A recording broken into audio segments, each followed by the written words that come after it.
At the heart of Europe lies Switzerland. It's a surprisingly big little country. Small in area, but big on natural beauty. And like its many languages and cultures, its landscapes vary widely too.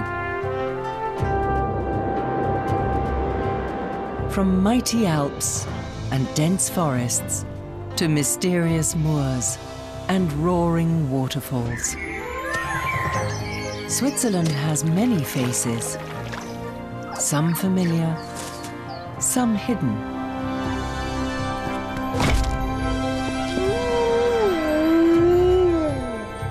It's a country that's astonishingly rich in variety, wilderness, and scenic wonder.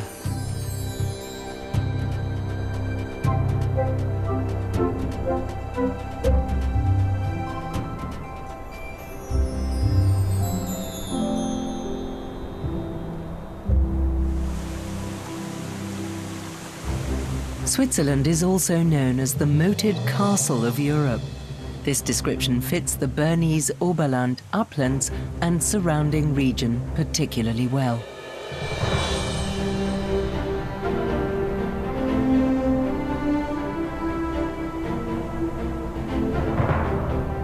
Without the water supply from the Alps, Europe would be an empty desert. Millions of people would go thirsty. Huge swathes of agricultural land would be parched. Europe's largest rivers, the Rhine, Rhone, Danube and Po, would dry up.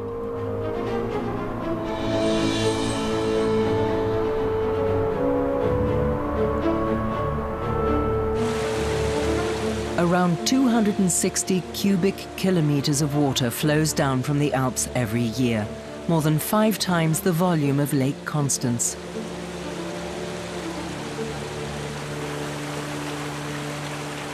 The Swiss mountains play a key role. The melted snow, ice and glaciers supply Europe with water. But the mountains also act as rain catchers. The humid air from the Atlantic collides with the massive wall of mountains, releasing its moisture in the form of precipitation.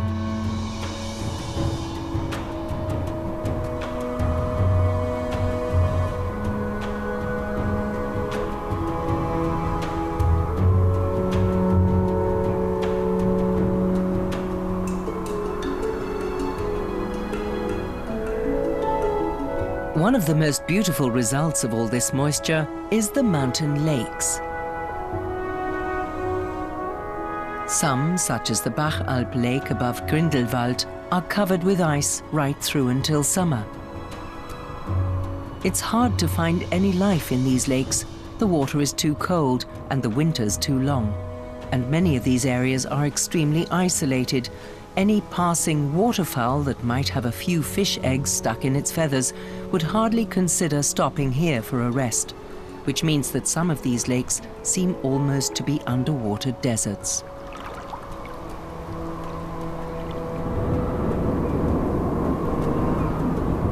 Famously, the weather in these mountains can change within minutes.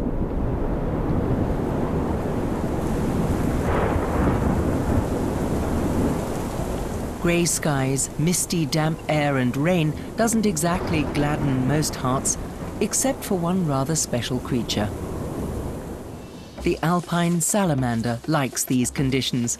It might be native to the Alps, but that certainly doesn't mean it's good at climbing.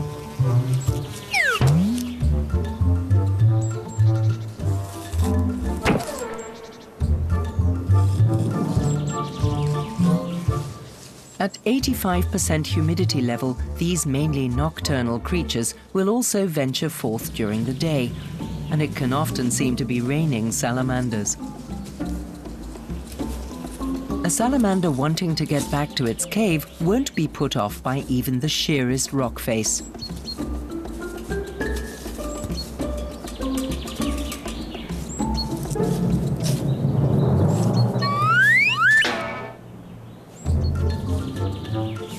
And another try. Nearly made it.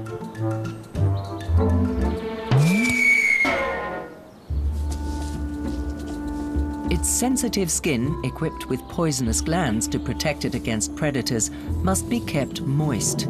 That's why it's important that it reaches its shelter when the weather turns fine.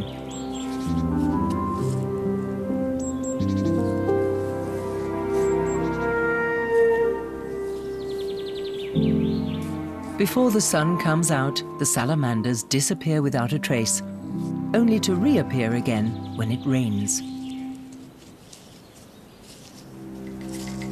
The Androsaci vandelii wait for sunshine and the insects that appear with it. Yellow blossoms signal to the bees, "I need pollinating." But pink ones say, "Fly on, there's nothing more to fertilize here." Alpine flowers need special strategies to survive the harsh conditions. This is one of the world's most famous flowers, the mythical alpine edelweiss. The typical sheen of the leaves around the bloom comes from tiny air bubbles that reflect the light, attracting insects and protecting the leaves from the strong, high-altitude ultraviolet rays. When the yellow bellflower blossoms, it's doomed. Some can grow for up to 10 years before they blossom once and then die.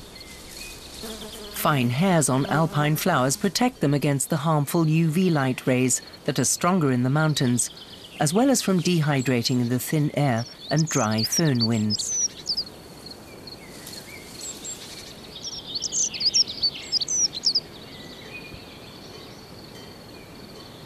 Not all gentians have blue flowers, but the intense color gives it a high sun protection factor, and as a positive spin-off for the plant, bees find the blue irresistible. The golden root needs neither other roseroot plants nor insects to reproduce. At a pinch, it will do so on its own. Another adaptation to the hardships of life in the high mountains. They look quite artless, these colorful alpine flowers, and yet they're absolute experts where it comes to sophisticated survival strategies.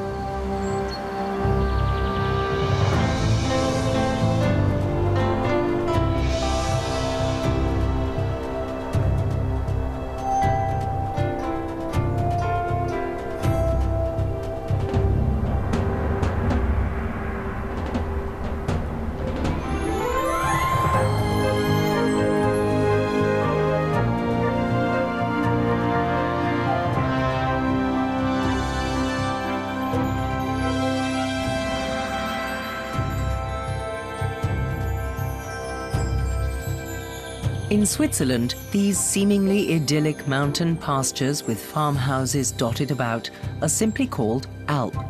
The cattle spend their summer here while their milk is converted into the renowned alpine cheese. More than 100,000 dairy cows spend the Swiss summer on an Alp. Since the Bronze Age, farmers have been bringing their cattle to summer, as they call it, in the mountains. The lush green meadows, with their multitude of aromatic herbs, suggest a natural biotope, but appearances are deceptive. Alpine meadows are a man-made landscape. Without active cultivation and care, the forest would once again encroach and overrun the meadows.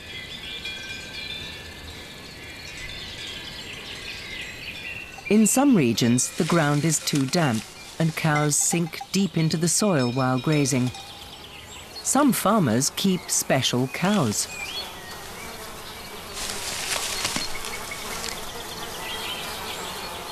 However formidable these creatures might look, Scottish Highland cattle are smaller and lighter than others of their species. They provide excellent meat, but unfortunately not very much milk.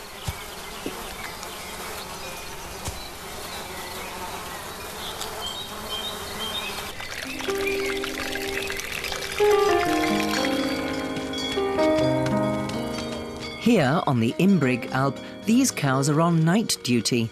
During the day, they are plagued by biting houseflies and horseflies, so they graze at night and go back into their cowshed in the morning. Everyone knows their place and what needs to be done.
Even in summer, the more than 4,000-meter-high mighty giants in the Jungfrau region are covered with ice and snow.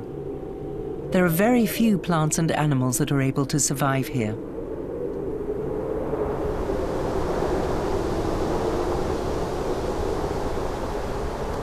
The ptarmigan is a little like the chameleon of the mountains. In summer, its plumage takes on the color of the rocks.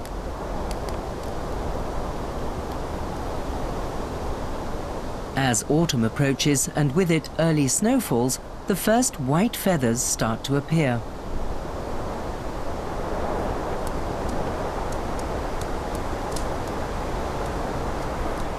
Gradually, white as snow becomes the fashionable shade of the season.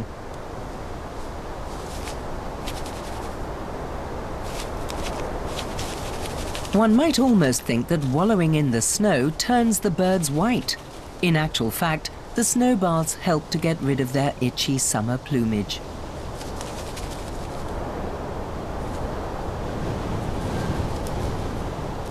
The birds' perfect adaptation to their surroundings is no surprise. They are relics from the Ice Age and have been as much a part of the Alps, and for as long, as many of its glaciers. In winter, the ptarmigan is to all intents and purposes invisible. It can be quite startling for unwary hikers to have a perfectly camouflaged ptarmigan suddenly rise up out of their path at the last moment and flap away.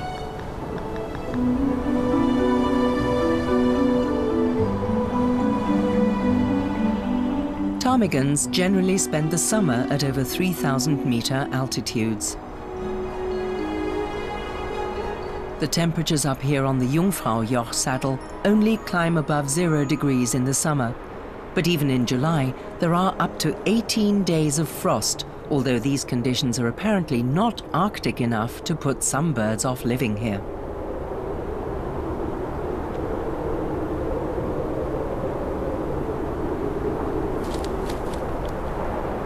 The alpine chough can be found in the Asian highland Taklamakan desert region, as well as the Balkans, Pyrenees, and the northeast African Atlas Mountains.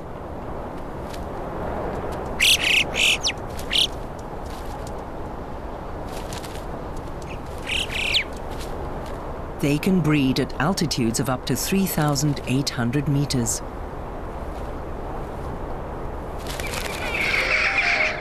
There's a very large colony of these birds on the Jungfraujoch, thanks to 1 million tourists and the remains of their picnics that get left behind.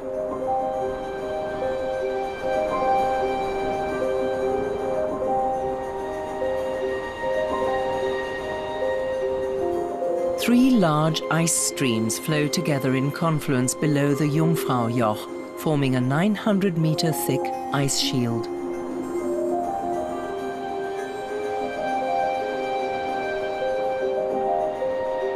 Alpine glaciers have been around for perhaps 2.5 million years, and though it's hard to imagine, these pictures clearly show the unthinkable. The eternal life of this ice mass is coming to an end. The ice has gradually retreated by over 100 meters since 1850.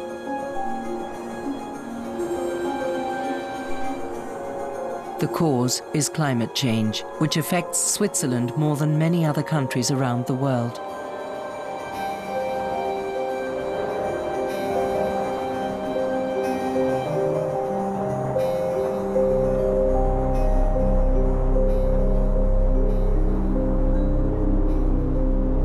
In the valley below, near Grindelwald, the effects of climate change can also be seen.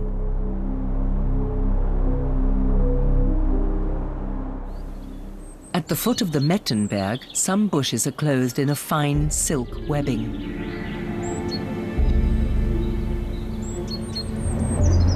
Many of these delicately silken-clad trees and bushes are also stripped clean.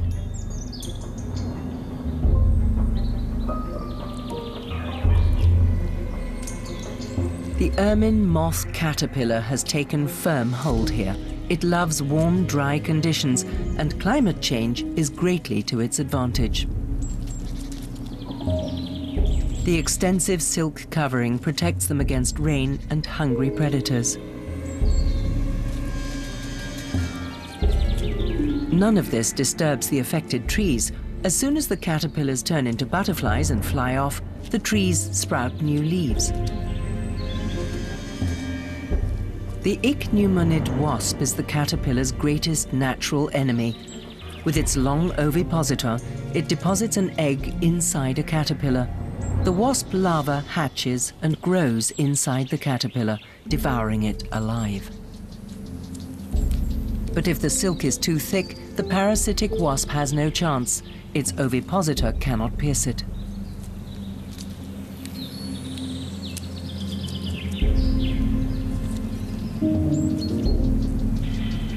With the warmer climate here, these webs are more common and larger areas are affected.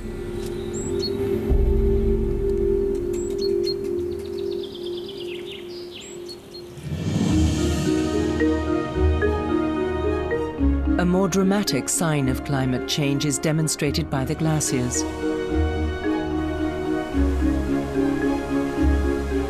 There are around 5,000 glaciers across the Alps. After the oceans, they are the Earth's biggest water store. Glaciers store almost 3/4 of all the fresh water on the planet. Their weight distorts rocks and grinds down whole mountains. But they are shrinking. Since the mid-1800s, almost half the entire glacier surface of Switzerland has disappeared.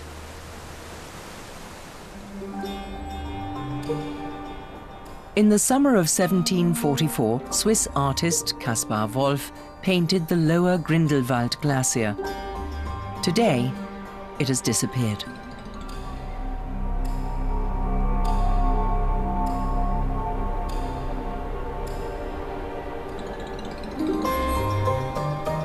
The Geltenhorn Saddle and Gelten Glacier in the Lauenen Valley are today barely recognizable. All that's left of the massive ice shield and fern areas are only scanty snow patches.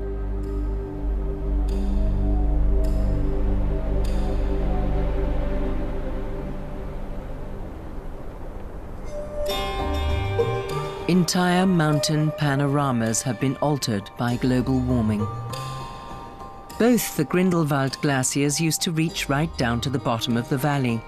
People used to sell the ice to cool food transported to Paris.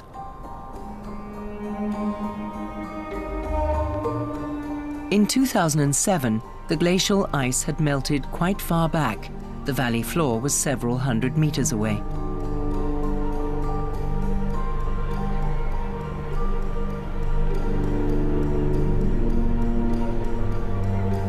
And today, from the valley, there is almost nothing to be seen of what was the massive Upper Grindelwald Glacier.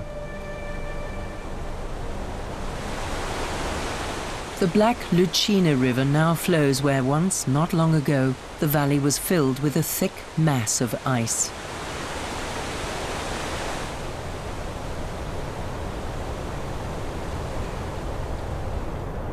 Rock walls, ground smooth by the ice, bear witness to the old glacier. What was once one of Switzerland's foremost tourist attractions is no more than forgotten splendor.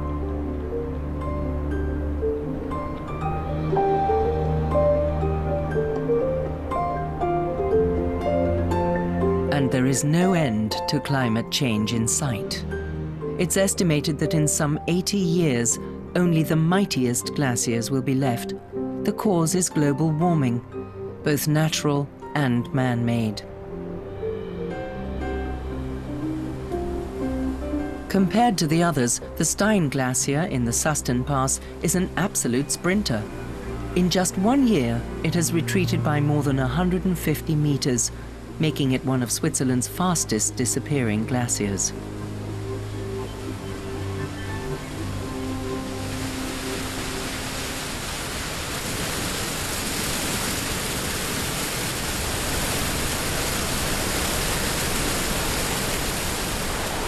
Before the meltwater escapes, it flows under the ice towards the valley floor, picking up pulverized rock along the way and emerging from the glacier's snout as glacial milk.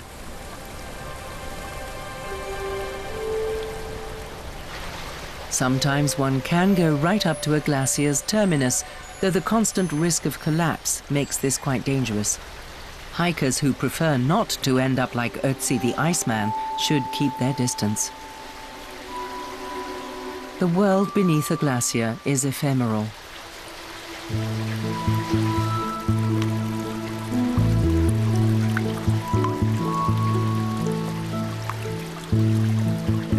These ice sculptures change constantly. It won't be long before they disappear completely.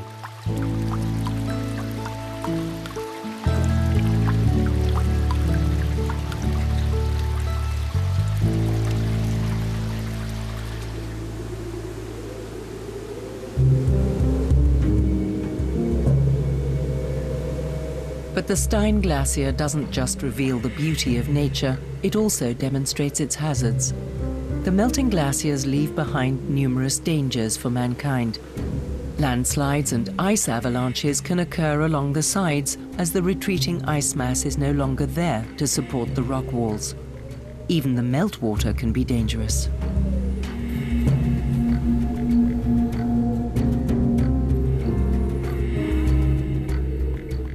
All over the Alps, new lakes have formed. Some empty themselves in catastrophic floods that cascade down into the valleys with tremendous destructive force. The upper Stein Lake has not yet broken its banks. The lower one has done so twice.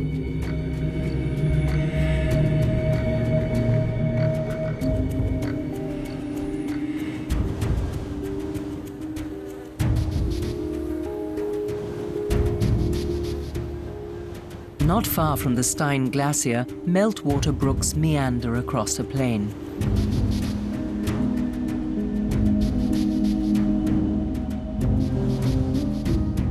Here, a mysterious, though small-scale disaster has occurred, a so-called crime of nature.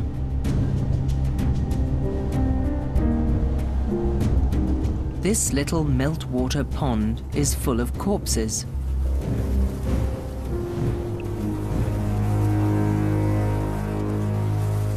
What carried off these frogs en masse?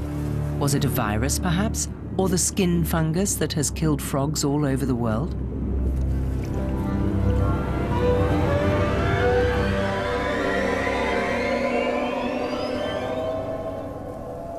Creepy, insect larvae and fish have also fallen victim to the sinister killer. So what happened?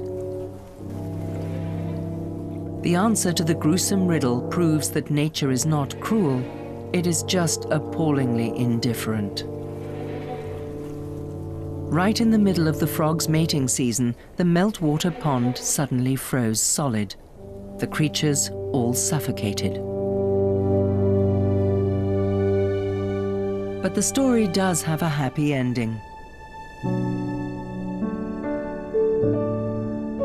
Before they died, some frogs did actually manage to mate. Protected by the gelatinous frog spawn coating, many frog larvae survived the deadly frost. So in future, the Stein Glacier will still be home to frogs.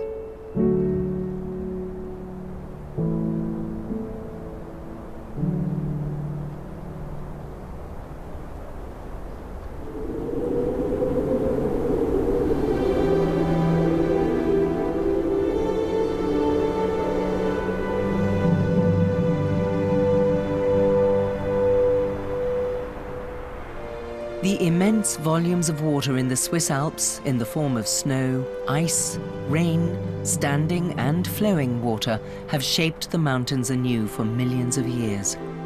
Water sculpts entire valleys in the rock. Water freezing in crevices and fissures bursts the stone.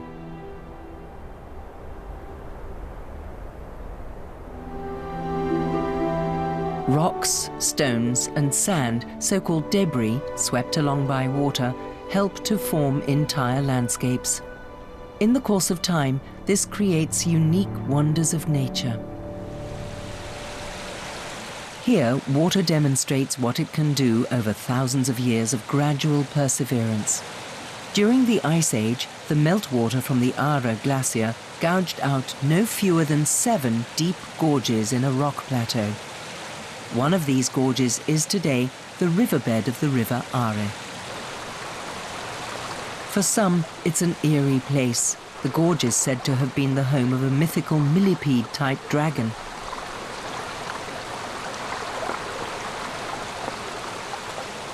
The sheer rock walls rise up to 180 meters. At its narrowest point, it's just 1 meter wide.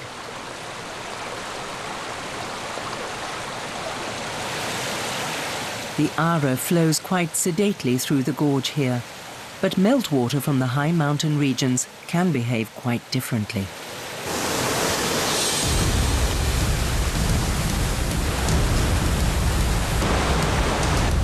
The Trümmelbach, fed by the waters of the Jungfrau, Mönch and Eiger, has excavated no fewer than 10 waterfalls into the rock. Over 20,000 tons of debris every year have created a partly subterranean ravine through which the water rages with full force.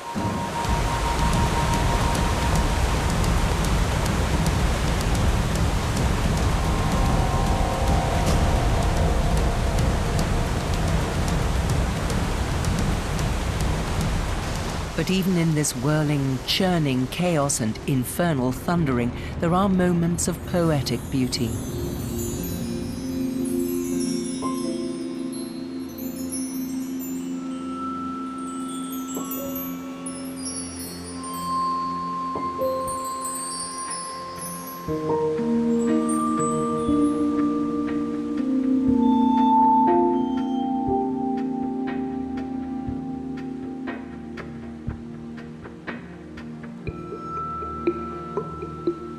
It's no surprise that this incredible landscape has inspired so many artists and writers.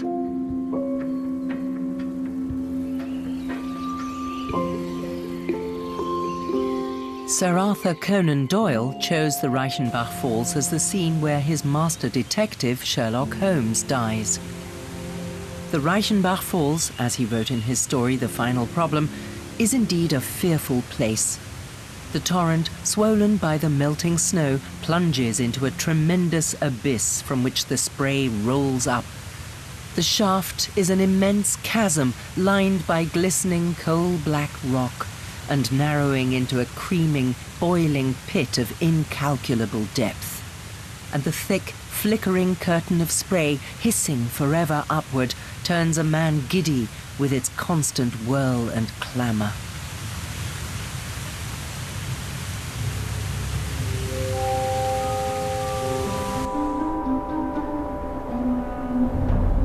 No fewer than 72 waterfalls plunge into the Lauterbrunnen Valley below, each more impressive than the last.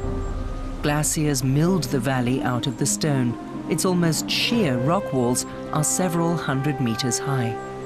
But the water of the Staubbach Falls doesn't always reach the bottom.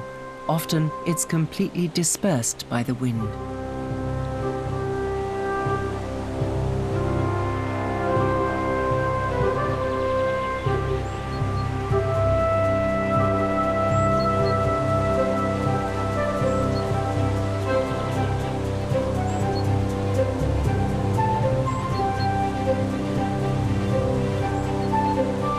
In the 1930s, John Ronald Royal Tolkien visited the Lauterbrunnen Valley.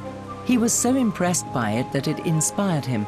In his Lord of the Rings trilogy, there is also a place that is surrounded by high rock walls with cascading waterfalls.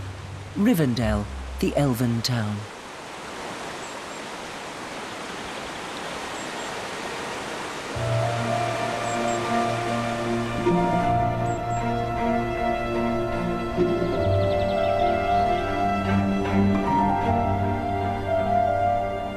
Once the water has left the mountains, all the roaring, booming and foaming is over.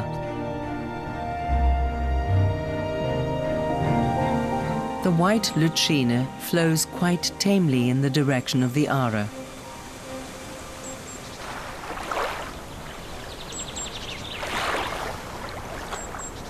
Since leaving the gorge, the Aare itself has become a long, peaceful river.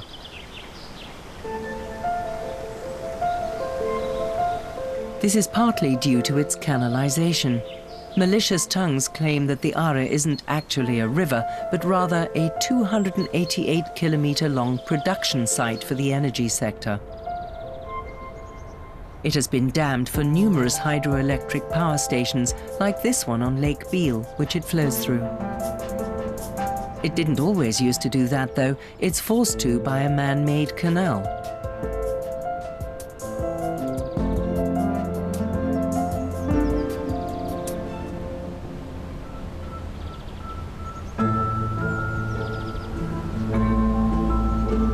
And then heads straight as a die towards the River Rhine.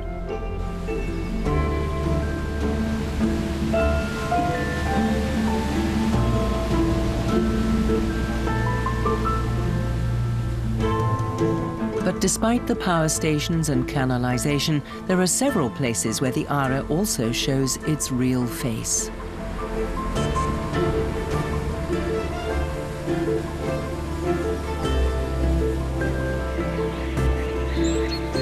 In nature reserves such as the Alte Aare wetlands, at least parts of the River Aare are allowed to flow as they wish. It's conservation with an ulterior motive. The wetlands provide a floodplain, protecting people and their villages from floods.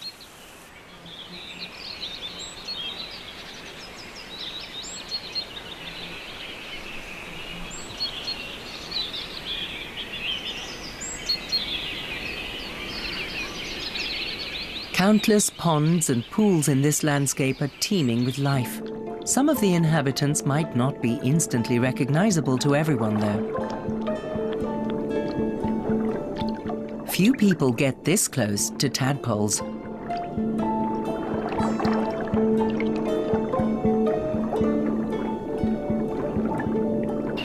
Up in the mountains, it can sometimes take a year for tadpoles to develop into frogs.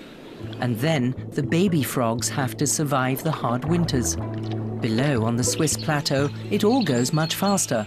Warm sun and plentiful food in the form of plant parts reduce the tadpole's transformation period to a couple of weeks.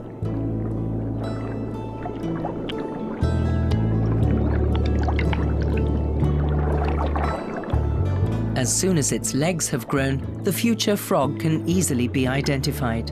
But the tadpole still has gills like a fish and cannot yet survive on land.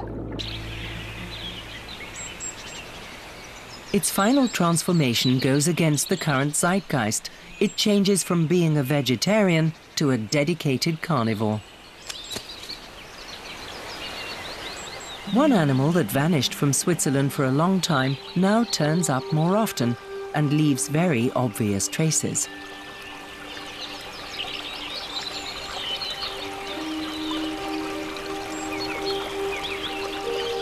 During the day, it's rarely seen at all.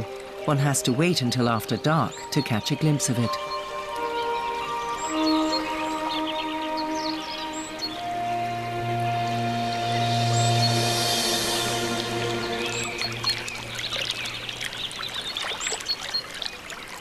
The fact that beavers are sighted more frequently is the result of a successful reintroduction program.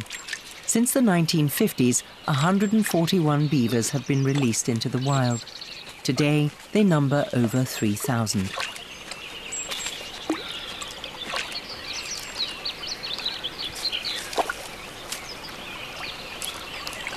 They're notorious tree fellers.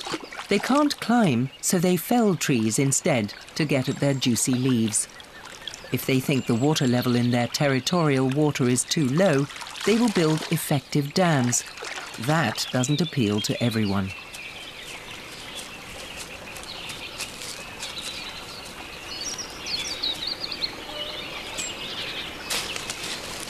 Beavers only eat plants, and they're not fussy. Anything green tastes good to them. Their diet consists of an astonishing 300 kinds of plants. Not a particularly sociable animal, beavers are either solitary or live in close family groups. Males and females pair for life. They're impossible to tell apart. Only beavers themselves recognize a male from a female.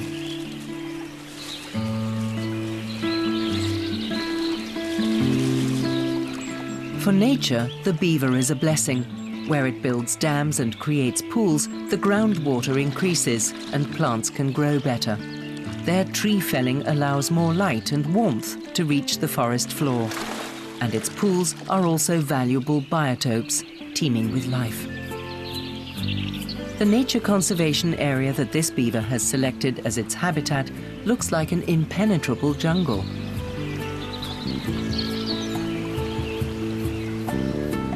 It's hard to believe that this jungle is a tiny island in the middle of an industrial area.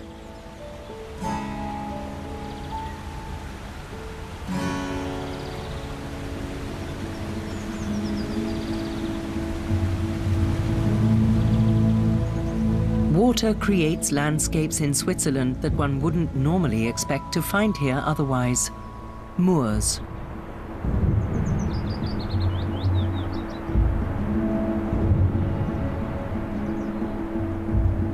In the Entlebuch Biosphere Nature Reserve between Bern and Lucerne, there are more than 100 moors and upland bogs. They were created after the last ice age, around 10,000 years ago. Over the centuries, huge areas of bog were drained as human beings needed the land, or they extracted the peat for heating. But in Entlebuch, 2,000 hectares of moor was retained, a unique habitat.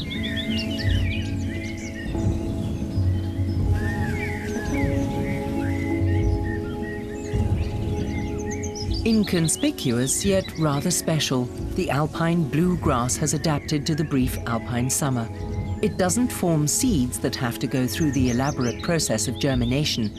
The grass is viviparous and bears fully germinated seedlings, including greenery and roots.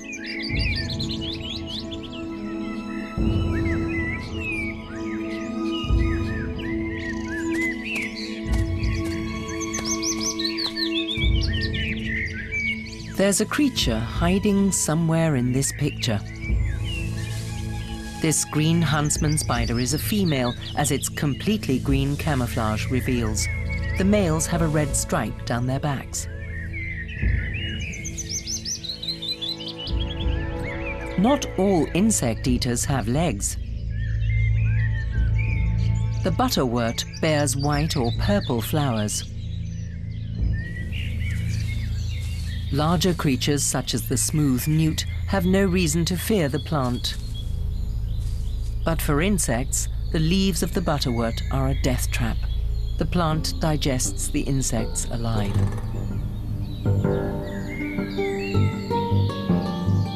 The same goes for the sundew. It has sticky glands that it uses to catch its prey. The sundew relies on its carnivorous meals. It cannot get enough nutrients from the poor soil of the moor.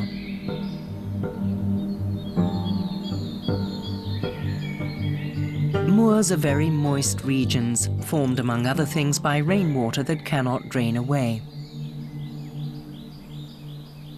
In Entlebuch, a very different landscape has also been created by rainwater, not stagnant, but flowing.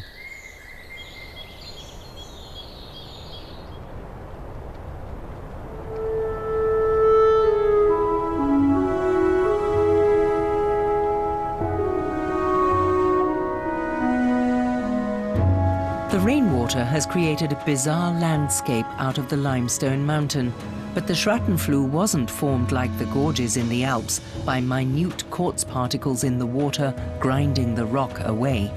The Schrattenfluh was formed by chemistry. The slightly acid rainwater dissolved the limestone, creating fissures and grooves.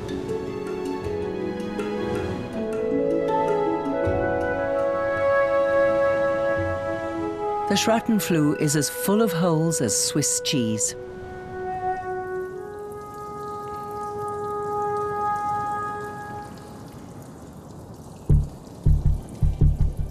Some 250 kilometers of caves have been discovered by researchers to date, but the Schrattenfluh is probably riddled with many more holes, shafts and tunnels.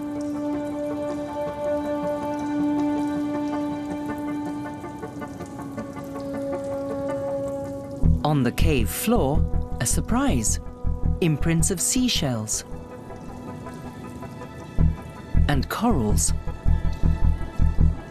Inconceivable that deep below the Earth's surface, many millions of years ago, this place once looked like this. For a long time, the question of where the leached rainwater actually flowed to remained a mystery. Some of it covers quite an impressive distance. It's transported by subterranean streams to Lake Thun, almost 20 kilometers away. Lake Thun is one of the nearly 1,500 lakes in Switzerland.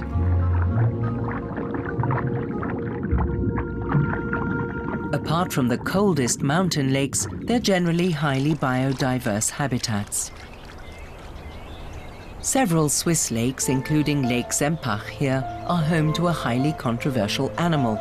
It can turn fishermen and fish farmers red-faced with anger. Their accusation: the creature eats too many fish and is emptying the lake. The cormorant used to visit Switzerland as a migrating bird. It stayed a short while and then left. But increasingly, cormorants decided not to leave Switzerland. The number of breeding pairs has meanwhile risen to around 1,500. At Lake Sempach, there's a small colony nesting in 3 or 4 trees.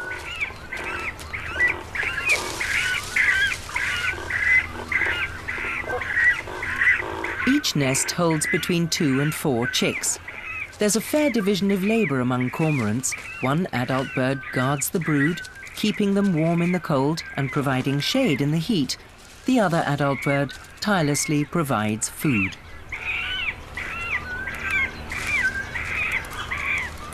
The young beg for food by nudging the adult bird's beak. The adult bird stores the fish it's caught in its throat pouch, which the chicks empty quite quickly.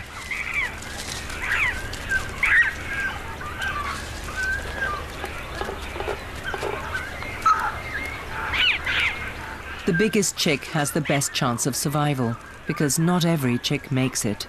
The smaller ones have to ensure that they don't get a raw deal on the food.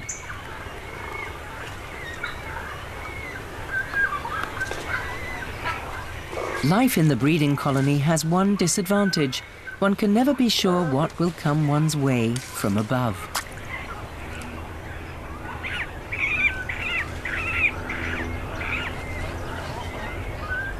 Whether cormorants are actually emptying the lake hasn't been scientifically proven yet.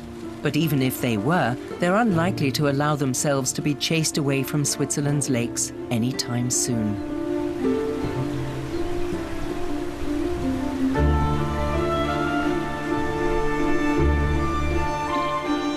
Slowly but surely, the Aare flows to its final destination. The further onwards it flows, the more densely populated the countryside. Little traditional villages, like picturesque Buren, dot its banks.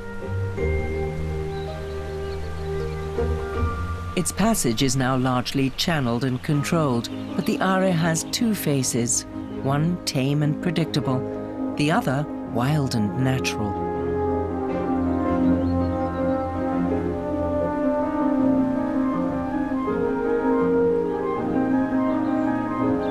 Alongside the canal-like river, there are wildly romantic stretches many kilometers long.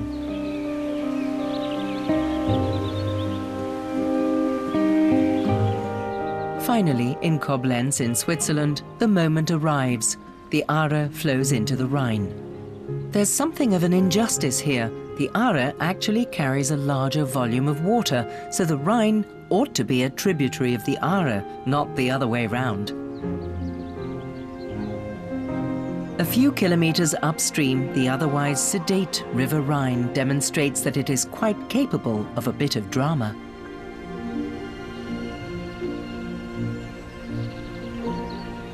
Although the mighty river at its source is rather more idyllic, almost like a little mountain stream.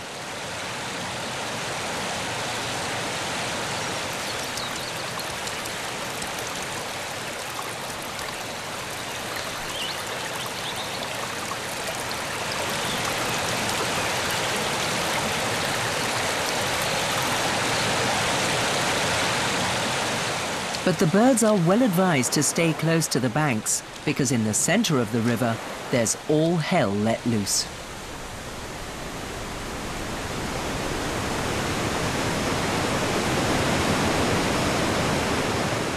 In summer, 600 cubic meters of water descends here every second, making the Rhine Falls one of the biggest waterfalls in Europe. Even though at 23 meters, it's far from being the highest.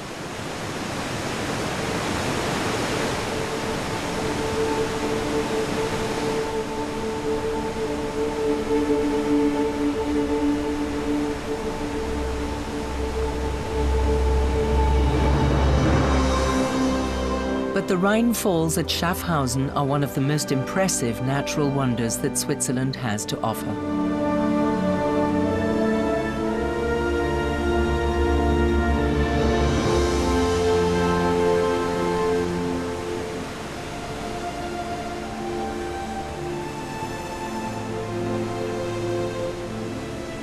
The fact that this splendid phenomenon still exists is sheer luck. It's often been suggested that the Rhine should be made navigable along its entire length. The Rhine Falls would just have been in the way. But fortunately, these plans all came to nothing.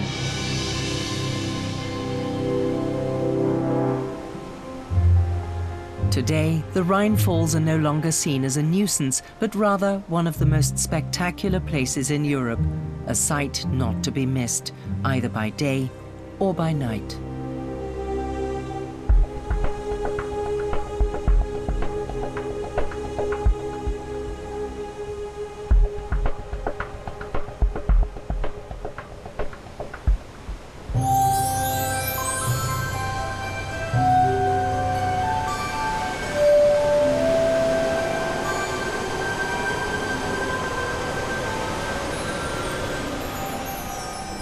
The passage of water through Switzerland is a journey through widely diverse, beautiful landscapes and splendidly pristine nature.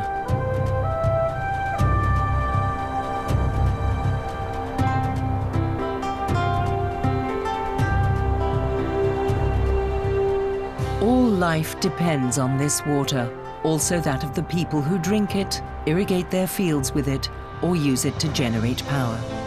Without the water from the Alps, life as we know it in Switzerland and in Europe would be impossible.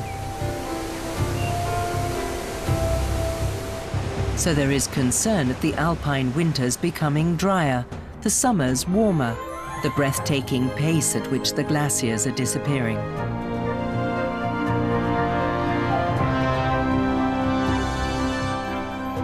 But nature, finding refuge in so many places in a densely populated country like Switzerland and still flourishing, has a valuable lesson to pass on. Climate change will bring far-reaching changes, but nature will surely find a way to adapt.